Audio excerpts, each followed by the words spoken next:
You're not still drawing those lame, childish doodles, are you? I was startled by the voice and turned around to find my stepmother, who I hadn't heard from in 13 years, standing there with her arms crossed in arrogance. I bet you're not living a decent life, are you? What on earth are you doing here? Don't tell me you're begging? Her mocking sneer, filled with disdain, brought back a flood of painful memories. I will never forgive this woman. This is at a corner cafe. In the quiet interior of the shop, my stepmother's shrill laughter echoed, instantly drawing the eyes of everyone around. That same condescending attitude hadn't changed over the years. I vowed to make sure she would never open her mouth again. Yes, thanks to you. Then, as if on cue, a man entered the shop, announcing his arrival. This man was the one I had arranged to meet, but he was actually my stepmother's. The stepmother couldn't hide her surprise at the man's unexpected appearance. True success isn't about living a parasitic life, relying on someone else's money to have it easy, but rather it's a single ray of light that comes from sticking to your convictions and tirelessly working hard. My stepmother finally understood this, but by then it was too late, and the final words told to her by the man sealed her fate, leading her life to become desolate without saying more. Those words, I'll never forget. My name is Susan Adams. Influenced by my mother, a painter and art school teacher, my love for drawing since childhood led me to successfully enter the competitive art college I aimed for, and I now dedicate my days to creating art pieces.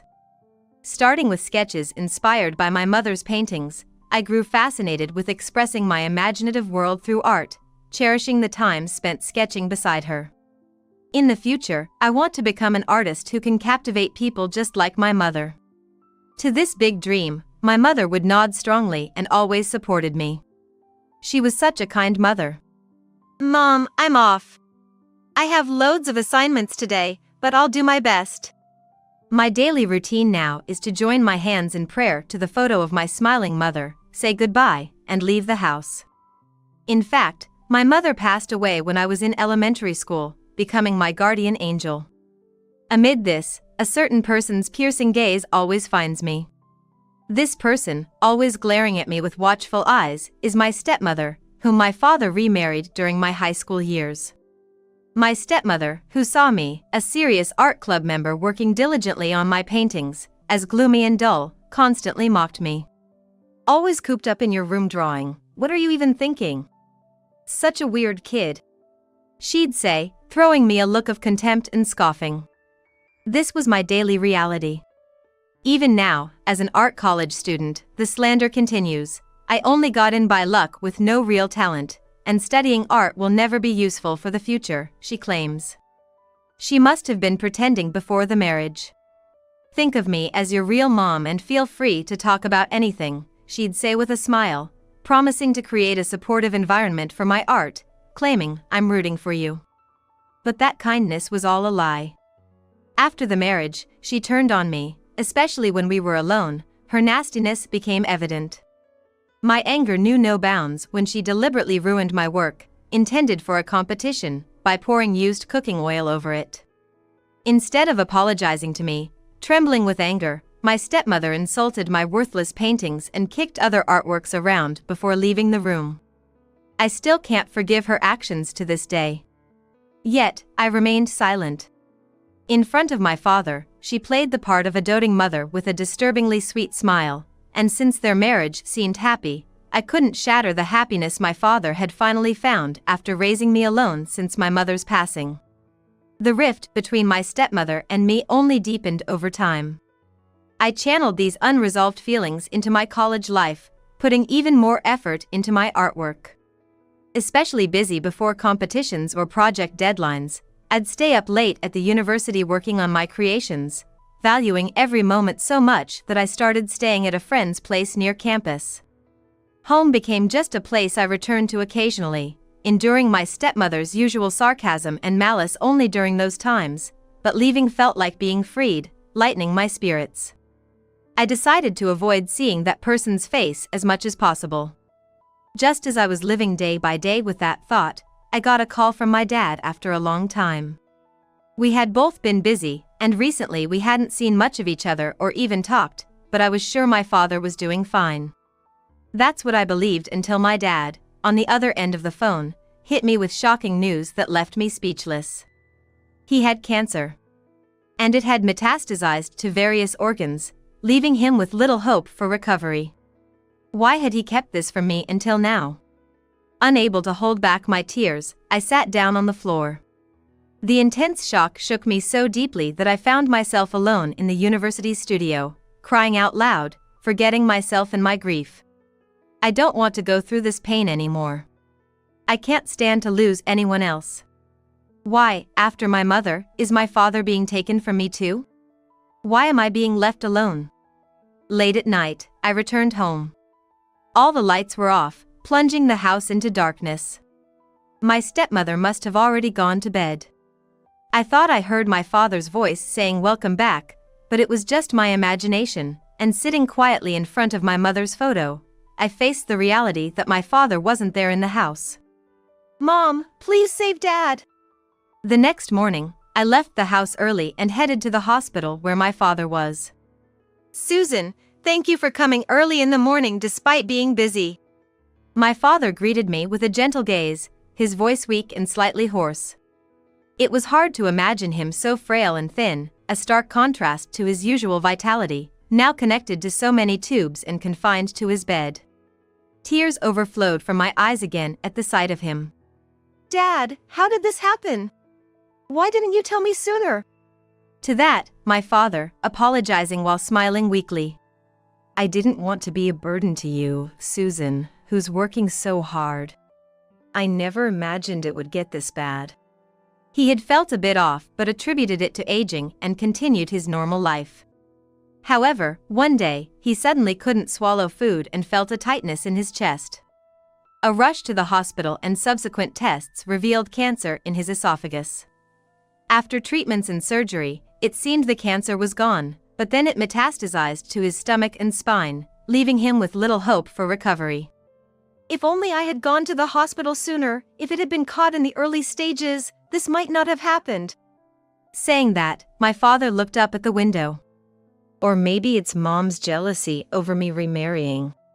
Looking at me again, my father smiled weakly. I was filled with a sense of helplessness. "Mom would never do something like that. Knowing her, she'd probably say it's too soon for you to join her and send you back. So please, Dad, fight this. Don't leave me alone." After saying this, my father apologized again. Then, my days became a cycle of going back and forth between the hospital and college. Fortunately, my dad's room was private, and family stays were allowed, so I spent every night on a cot next to his bed.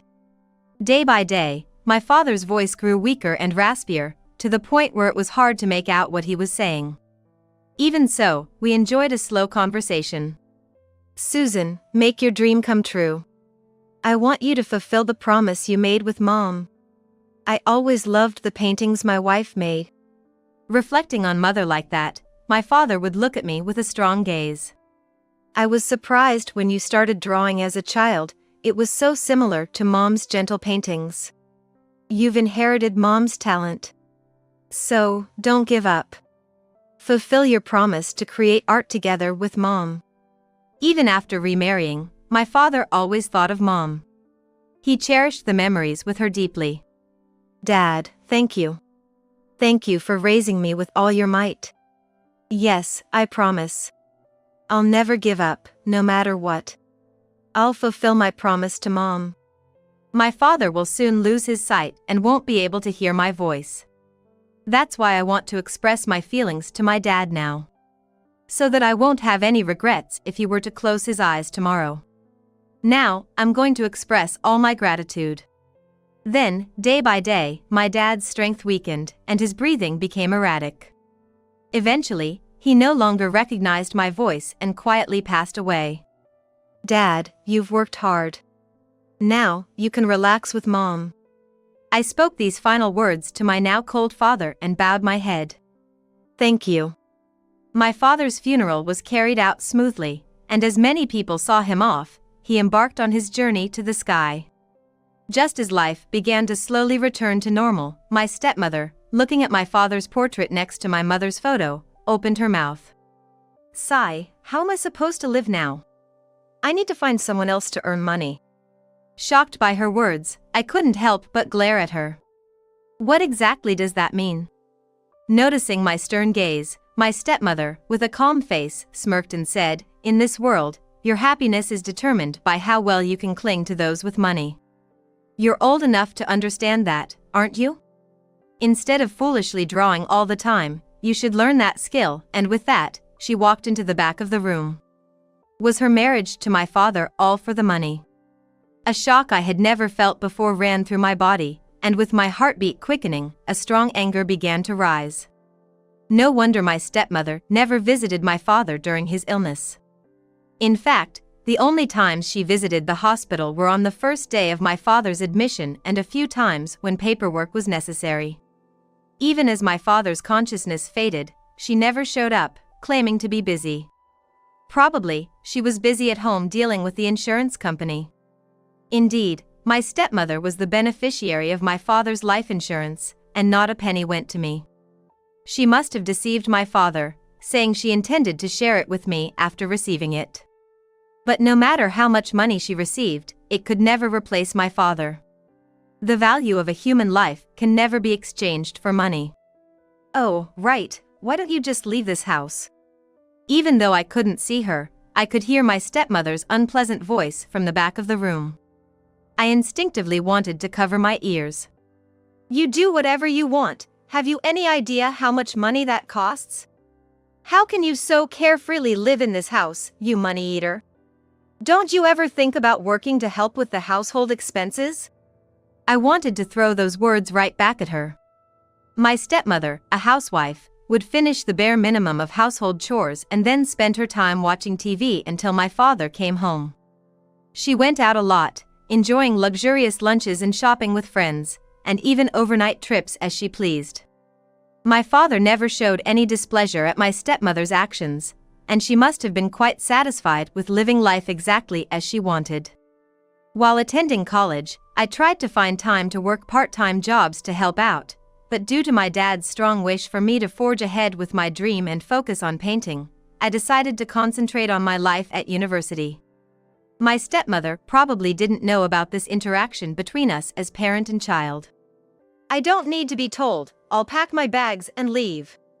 There's no reason for me to stay with someone as despicable as you any longer. You're not my mother, or anything to me.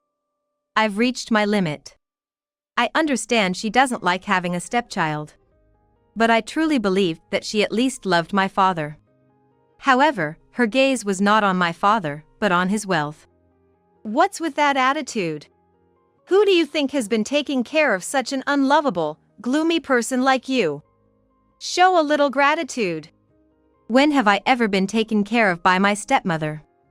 Such a pointless argument, a waste of time. I'll pack my things and leave in a few days. Let's end our relationship here. Don't ever involve yourself with me again. Uncontainable anger welled up as tears. It's time to end such demeaning quarrels. Thanks to a will left by my father, a larger portion of his inheritance was allocated to me. Taking the inheritance, memories of my parents, art supplies, and a few daily necessities, I left the house. My life living alone, while financially tight, was spent sparingly using my father's inheritance, juggling part-time jobs between my studies, and dedicating myself to art production. Years passed, and on a day in the 13th spring since leaving home, I was at a cafe on a street corner for a meeting. Arriving earlier than the meeting time in the quiet cafe filled with the aroma of freshly brewed coffee, I leisurely enjoyed the view outside the window.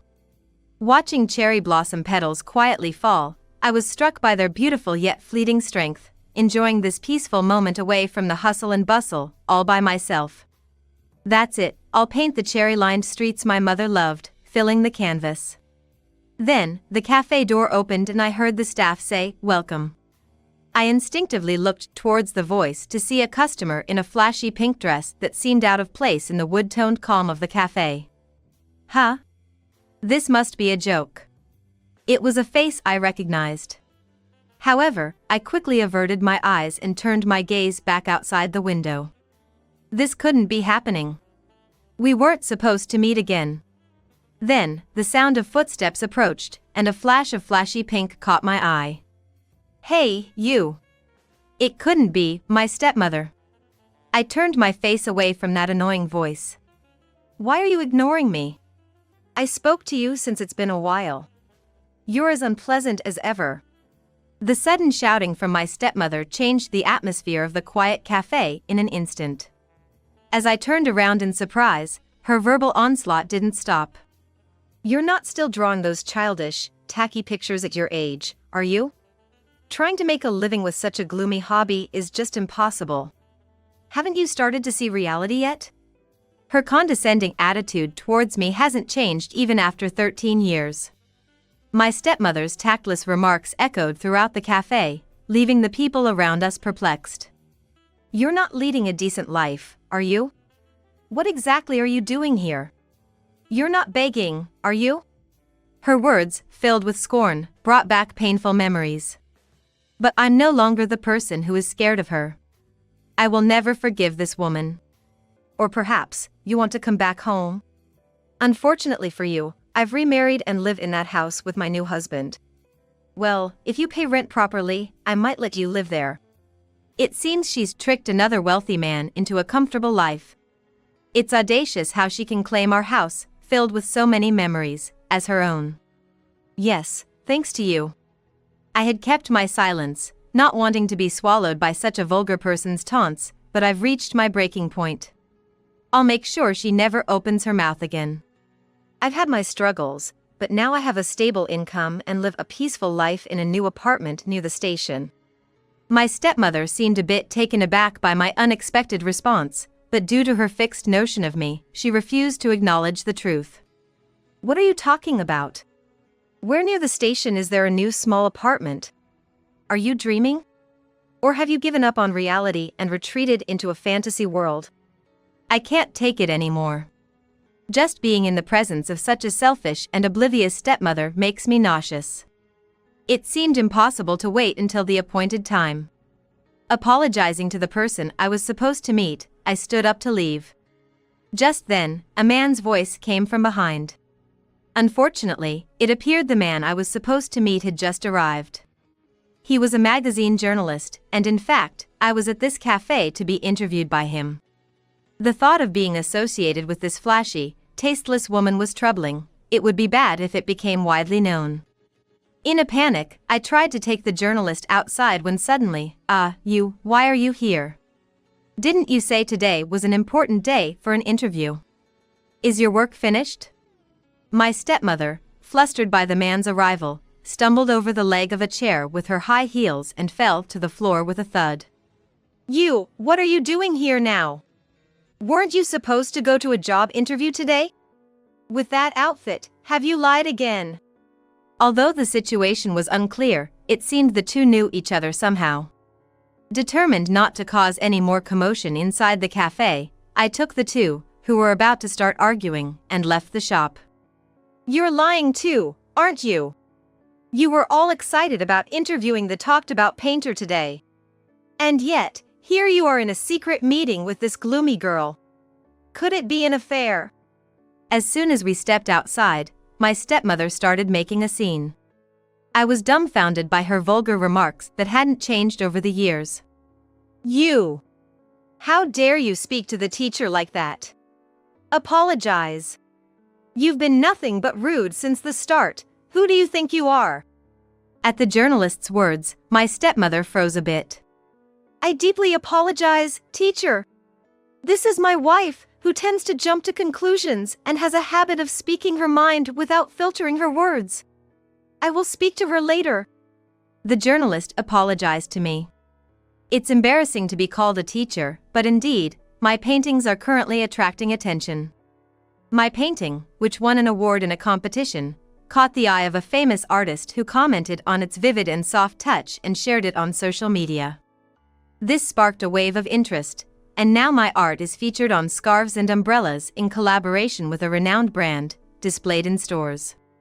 The buzz didn't die down. a world-famous artist who liked it wore a t-shirt printed with my painting in a new song's promotional video.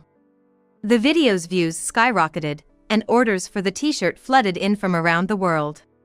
I'm still amazed by the response, but I'm thrilled that the art I learned to love from my mother is being seen by so many people. To spread my mother's passion for painting, I actively accept magazine interviews. My stepmother, finally accepting the truth, couldn't hide her surprise and exclaimed, "Why would anyone care about your silly paintings?" but was quickly reprimanded by the journalist again. "My paintings might be silly to you, but they are recognized by many. Thanks to that, my current residence is not the rundown apartment you imagine, but a high-rise with a beautiful night view near the station." Then, from the cafe, a woman came out holding a handkerchief. "Excuse me, are you Ms. Adams? I noticed you inside. I hesitated to approach, but I'm a fan of yours. Could I get your autograph here?" she asked, unfolding a handkerchief printed with my painting. I happily signed it, exchanged handshakes, and bowed to the woman as she left with joy. "Despite taking your time today, my wife ruined the interview with her rude behavior, and I sincerely apologize. I will definitely make it up to you, and I hope we can reschedule the interview for another day." The journalist bowed to me several times and then led my stepmother away by the hand. Left alone in the sudden quietness, as if a storm had passed, I stood frozen. The way back home, overwhelmed by exhaustion, the argument between the two flashed through my mind. She lied again about going to a job interview. It seems there's trouble brewing between that couple too. Later, while I was finishing my artwork at home, the doorbell rang. Wondering who it could be during the day, I peeked through the intercom's monitor to see my stepmother's figure. How did my stepmother get into this apartment, which is supposed to be securely protected and not easily accessible? Moreover, how did she manage to find this place? Shocked, my hand accidentally hit a vase, causing a loud noise as it fell to the floor. Fortunately, the vase didn't break, but the sound might have reached outside the door. I gasped. "Susan! You're in there, right? Open the door!" My stepmother outside kept knocking and loudly calling my name, risking a nuisance to the neighbors. If this situation continues, it will become a nuisance to the neighbors. Unable to bear it any longer, I cracked open the front door. "Don't shout! And what the heck? How did you get in? How do you know where I live?" Then, upon seeing my face, my stepmother attempted to cling to me, crying, as if to beg for comfort. This was a stark and eerie contrast to the stepmother who had always looked down on me and berated me, leaving me unable to hide my shock. "Susan, I wanted to see you so much. By chance, I found a document with your address on it at home. That made me want to visit, but the entrance hall security was so strict, I couldn't get in easily. Luckily, a delivery person came by, so I pretended to be a resident and snuck in with them." What does she mean, snuck in? The excuse of accidentally finding my address in a document is far too convenient. A journalist who should absolutely protect the privacy of their interviewee would surely handle my personal information carefully, never leaving it in a place where it could be seen. "Your lies are transparent.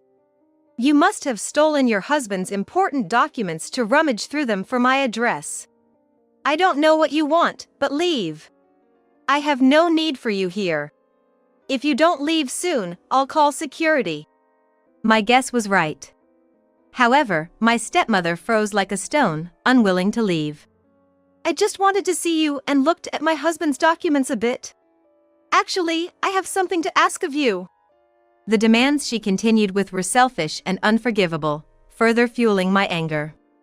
13 years ago, my stepmother had driven me out of the house, living a life of luxury with my father's wealth and the insurance money received, but eventually, that money ran out, and she began looking for a kind man who could support her in her desperation. And luckily, she welcomed the magazine journalist she met as her new husband. My stepmother, appearing to be a kind and gentle woman, was skilled at attracting men with her looks, but her true nature was that of a vain, brand-obsessed person who sought an easy life by depending solely on wealthy men, undoubtedly a despicable human being. Despite running through the household finances with her shopping addiction for brands and going out daily, she even started dipping into her husband, the journalist's, savings secretly when the money ran out. When her extravagant spending was discovered and she was severely reprimanded, she only made excuses about working to pay it back, never actually seeking employment, which infuriated the journalist. Yet, my stepmother couldn't escape her dependence on branded goods and started visiting consumer finance companies. Her debts, with no means of repayment, quickly ballooned, and she found herself wandering the streets in despair when she spotted me looking out from a cafe window. "Back then, I never imagined you'd turn out to be so successful and on the winning side." She started buttering me up. I see, that's her angle. There's only one reason she's come to me. "I really want to pay off my debts soon. Could you lend me some money, just a little? I promise I'll definitely pay it back." This person, who would cling to anyone for money and use any means for her own desires, like a parasite, looked at me with tearful eyes, trying to garner sympathy. Despite feeling outraged by her ridiculous act and pathetic display, I managed to suppress my rising anger, unable to raise my voice inside the apartment. "If you want to borrow money, look elsewhere. I don't have a penny to lend you." I closed the door. I felt so helpless. My father's money had been wasted on such a worthless woman. Then, my stepmother started banging on the door from outside again, shouting, "Open up. Don't get cocky just because you're making a little money now. Do you have any idea what I went through to take care of you? Don't I deserve any gratitude? You traitor." What does she mean by traitor? I wanted to throw those words right back at her. To rid myself of the nuisance causing a commotion outside, I contacted the security guard, then called my husband. My stepmother was quickly taken away by the security guard who had arrived. Despite her vile screaming and desperate resistance, she was no match for the security guard's strength. Her voice faded away into the distance. 10 minutes later, my husband returned home. Actually, I married a police officer who works at the local precinct 5 years ago, and we lived together in this apartment. Jokingly calling himself my bodyguard since I became famous, he is a reliable husband who would protect me with all his might if anything happened. He was off duty and had gone to the nearby gym that day, but he rushed back as soon as I called him. My husband, who knew about my estranged stepmother and our unexpected encounter at the cafe where I was showered with undeserved verbal abuse, immediately went to the security office after hearing the whole story from me and took the raging stepmother to the precinct. According to what my husband told me that night, my stepmother continued her nonsensical shouting at the precinct, leaving the officers baffled. The journalist, who came to take responsibility for her, was furious upon her arrival, and for a moment, the precinct was thrown into chaos. After sharing everything I had told him with the journalist, the fact that she had been in debt was a complete shock to him, and his anger surged. In addition to being irritated by her past behavior, having the interview appointment with me ruined, and finding out she had secretly been in debt, his patience reached its limit, and he started making a scene about getting a divorce. Overwhelmed by the humiliation of being unable to escape her debts, being taken away by the police as a suspicious person, and then having the husband she relied on for money propose divorce, my stepmother must have felt unbearable disgrace. Losing her composure, she began to shout incoherently and lash out, eventually being subdued by the police. Thus, a long day came to an end. Later, the journalist visited our home with a box of sweets. Reflecting on his lapse in security that allowed my stepmother to see important documents, he deeply apologized to us for the significant inconvenience caused by her causing a scene in front of our house. I urged him to lift his head immediately and gladly accepted the request for another interview. And later, I was finally able to sit down for the interview. When I shared the story of my relationship with my stepmother, he was astounded, exclaiming, "I knew you had a stepchild from a deceased former husband who was out of touch, but I never imagined it was you." The magazine subsequently featured an article on me as a genius painter, loved dearly by my parents yet leading a life full of turmoil, a story that quickly captivated the public's attention. My story was even broadcasted on TV, further sparking a boom in my artworks. According to what the reporter told me during the interview, even after being reprimanded by him, it was discovered that my stepmother had been dipping into his savings without permission, which only fueled his anger further. Consequently, there was no division of assets at the time of their divorce, and my stepmother was left with nothing. After several attempts to find a new source of dependency, my stepmother struggled to attract men as she had in her youth, unable to compete with her age. Eventually deciding to work on her own without relying on others' money, she faced difficulty securing employment due to her lack of worldly experience, inability to cooperate, and zero work history, managing only to find a cleaning job which she lost within a few months. Inherent in her was a terrible habit of skipping work without notice and going home whenever she disliked something at work, causing headaches for her employers.